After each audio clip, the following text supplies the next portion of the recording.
राम राम राम राम राम राम राम राम राम नारायण नारायण यदृच्छया चोपपन्नम् स्वर्गद्वारमपावृतम् सुखिनः क्षत्रियाः पार्थ लभन्ते युद्धमीदृशम्। 32वां श्लोक। अपने आप प्राप्त हुआ युद्ध खुला हुआ स्वर्ग का दरवाजा है। हे पृथानंदन, वे क्षत्रिय बड़े सुखी हैं जिनको ऐसा युद्ध प्राप्त होता है। व्याख्या। यदृच्छया चोपपन्नम स्वर्गद्वारमपावृतम्। पांडवों से जुआ खेलने में दुर्योधन ने यह शर्त रखी थी कि अगर इसमें आप हार जाएंगे तो आपको 12 वर्ष का वनवास और 1 वर्ष का अज्ञातवास भोगना होगा। 13वें वर्ष के बाद आपको अपना राज्य मिल जाएगा, परंतु अज्ञातवास में अगर हम लोग आप लोगों को खोज लेंगे तो आप लोगों को दोबारा 12 वर्ष का वनवास भोगना पड़ेगा। जुए में हार जाने पर शर्त के अनुसार पांडवों ने 12 वर्ष का वनवास और 1 वर्ष का अज्ञातवास भोग लिया। उसके बाद जब उन्होंने अपना राज्य मांगा तब दुर्योधन ने कहा कि मैं बिना युद्ध किए सुई की तीखी नोक जितनी जमीन भी नहीं दूंगा। दुर्योधन के ऐसा कहने पर भी पांडवों की ओर से बार बार संधि का प्रस्ताव रखा गया, पर दुर्योधन ने पांडवों से संधि स्वीकार नहीं की। इसलिए भगवान अर्जुन से कहते हैं कि यह युद्ध तुम लोगों को अपने आप प्राप्त हुआ है। अपने आप प्राप्त हुए धर्ममय युद्ध में जो क्षत्रिय शूरवीरता से लड़ते हुए मरता है उसके लिए स्वर्ग का दरवाजा खुला हुआ रहता है। सुखिनः क्षत्रियाः पार्थ लभन्ते युद्धमीदृशम्। ऐसा धर्ममय युद्ध जिनको प्राप्त हुआ है वे क्षत्रिय बड़े सुखी हैं। यहाँ सुखी कहने का तात्पर्य है कि अपने कर्तव्य का पालन करने में जो सुख है वह सुख सांसारिक भोगों को भोगने में नहीं है। सांसारिक भोगों का सुख तो पशु पक्षियों को भी होता है, अतः जिनको कर्तव्य पालन का अवसर प्राप्त हुआ है उनको बड़ा भाग्यशाली मानना चाहिए। संबंध। युद्ध न करने से क्या हानि होती है इसका आगे के 4 श्लोकों में वर्णन करते हैं। अथ चेत्त्वमिमं धर्म्यं संग्रामं न करिष्यसि ततः स्वधर्मं कीर्तिं च हित्वा पापमवाप्स्यसि। 33वां श्लोक। अब अगर तू यह धर्ममय युद्ध नहीं करेगा तो अपने धर्म और कीर्ति का त्याग करके पाप को प्राप्त होगा। व्याख्या। अथ चेत्त्वमिमं धर्म्यं संग्रामं न करिष्यसि ततः स्वधर्मं कीर्तिं च हित्वा पापमवाप्स्यसि। यहाँ अथ अव्यय पक्षांतर में आया है और चेत अव्यय संभावना के अर्थ में आया है। इनका तात्पर्य है कि यद्यपि तू युद्ध के बिना रह नहीं सकेगा, अपने छात्र स्वभाव के परवश हुआ तू युद्ध करेगा ही। तथापि अगर ऐसा मान लें कि तू युद्ध नहीं करेगा तो तेरे द्वारा छात्र धर्म का त्याग हो जाएगा। छात्र धर्म का त्याग होने से तुझे पाप लगेगा और तेरी कीर्ति का भी नाश होगा। आपसे आप प्राप्त हुए धर्म रूप कर्तव्य का त्याग करके तू क्या करेगा? अपने धर्म का त्याग करने से तुझे परधर्म स्वीकार करना पड़ेगा, जिससे तुझे पाप लगेगा। युद्ध का त्याग करने से दूसरे लोग ऐसा मानेंगे कि अर्जुन जैसा शूरवीर भी मरने से भयभीत हो गया। इससे तेरी कीर्ति का नाश होगा।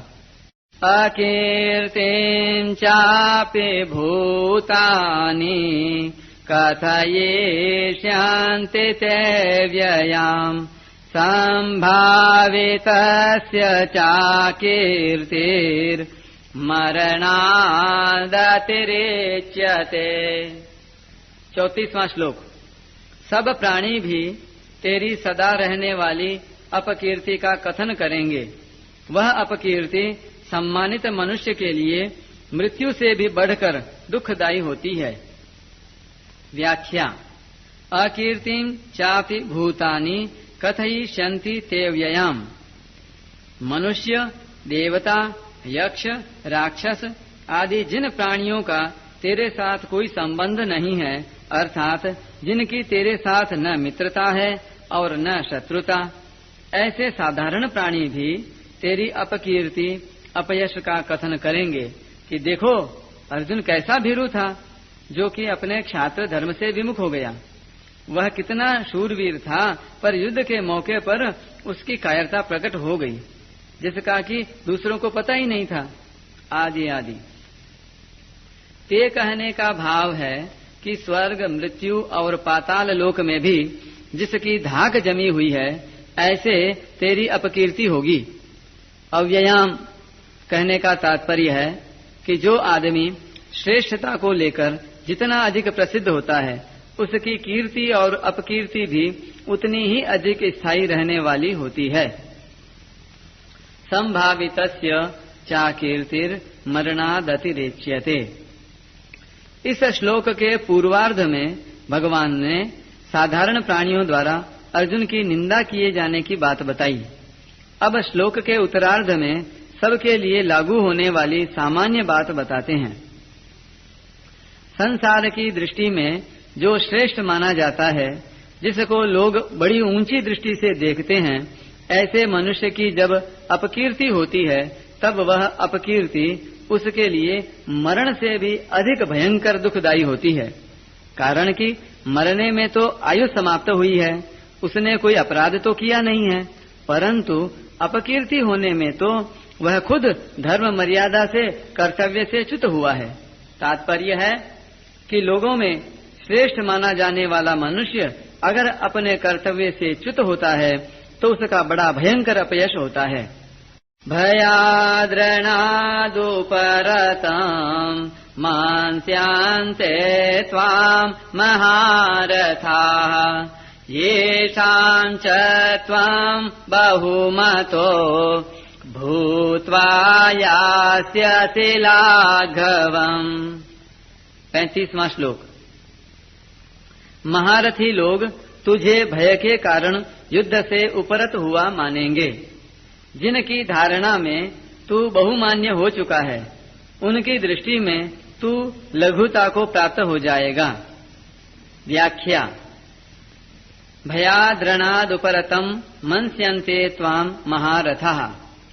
तू ऐसा समझता है कि मैं तो केवल अपना कल्याण करने के लिए युद्ध से उपरत हुआ हूँ, परंतु अगर ऐसी ही बात होती और युद्ध को तू पाप समझता तो पहले ही एकांत में रहकर भजन स्मरण करता और तेरी युद्ध के लिए प्रवृत्ति भी नहीं होती। परंतु तू एकांत में न रहकर युद्ध में प्रवृत्त हुआ है। अब अगर तू युद्ध से निवृत्त होगा तो बड़े बड़े महारथी लोग ऐसा ही मानेंगे कि युद्ध में मारे जाने के भय से ही अर्जुन युद्ध से निवृत्त हुआ है। अगर वह धर्म का विचार करता तो युद्ध से निवृत्त नहीं होता, क्योंकि युद्ध करना क्षत्रिय का धर्म है। अतः वह मरने के भय से ही युद्ध से निवृत्त हो रहा है। येषां च त्वम् बहुमतो भूत्वा यास्यसि लाघवम्।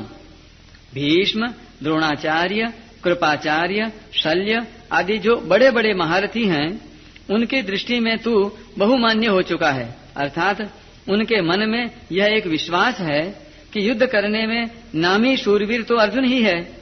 वह युद्ध में अनेक दैत्यों, देवताओं, गंधर्वों आदि को हरा चुका है। अगर अब तू युद्ध से निवृत्त हो जाएगा तो उन महारथियों के सामने तू लघुता को यानी तुच्छता को प्राप्त हो जाएगा, अर्थात उनकी दृष्टि में तू गिर जाएगा। अवाच्य वादांश्च बहून् वदिष्यान्ते तवाहिताः निन्दान्तस्तव सामर्थ्यम् ततो दुःखतरां नो किम्। 36वां श्लोक। तेरे शत्रु लोग तेरी सामर्थ्य की निंदा करते हुए न कहने योग्य बहुत से वचन कहेंगे, उससे बढ़कर और दुख की बात क्या होगी। व्याख्या। अवाच्य वादांश बहून वदिष्यन्ति तवाहितः निंदन्तस्तव सामर्थ्यम। अहित नाम शत्रु का है, अहित करने वाले का है। तेरे जो दुर्योधन, दुशासन, कर्ण आदि शत्रु हैं, तेरे वैर न रखने पर भी वे स्वयं तेरे साथ वैर रखकर तेरा अहित करने वाले हैं। वे तेरी सामर्थ्य को जानते हैं कि यह बड़ा भारी शूरवीर है। ऐसा जानते हुए भी वे तेरी सामर्थ्य की निंदा करेंगे कि यह तो हिंजड़ा है। देखो, यह युद्ध के मौके पर हो गया ना अलग। क्या है यह हमारे सामने टिक सकता है? क्या यह हमारे साथ युद्ध कर सकता है? इस प्रकार तुझे दुखी करने के लिए, तेरे भीतर जलन पैदा करने के लिए न जाने कितने न कहने लायक वचन कहेंगे। उनके वचनों को तू कैसे सहेगा। ततो दुःखतरं नु किम्। इससे बढ़कर अत्यंत भयंकर दुख क्या होगा, क्योंकि यह देखा जाता है कि जैसे मनुष्य तुच्छ आदमियों के द्वारा तिरस्कृत होने पर अपना तिरस्कार सह नहीं सकता और अपनी योग्यता से, अपनी शूरवीरता से अधिक काम करके मर मिटता है, ऐसे ही जब शत्रुओं के द्वारा तेरा सर्वथा अनुचित तिरस्कार हो जाएगा, तब उसको तू सह नहीं सकेगा और तेजी में आकर युद्ध के लिए कूद पड़ेगा। तेरे से युद्ध किए बिना रहा नहीं जाएगा। अभी तो तू युद्ध से उपरत हो रहा है, पर जब तू समय पर युद्ध के लिए कूद पड़ेगा, तब तेरी कितनी निंदा होगी। उस निंदा को तू कैसे सह सकेगा।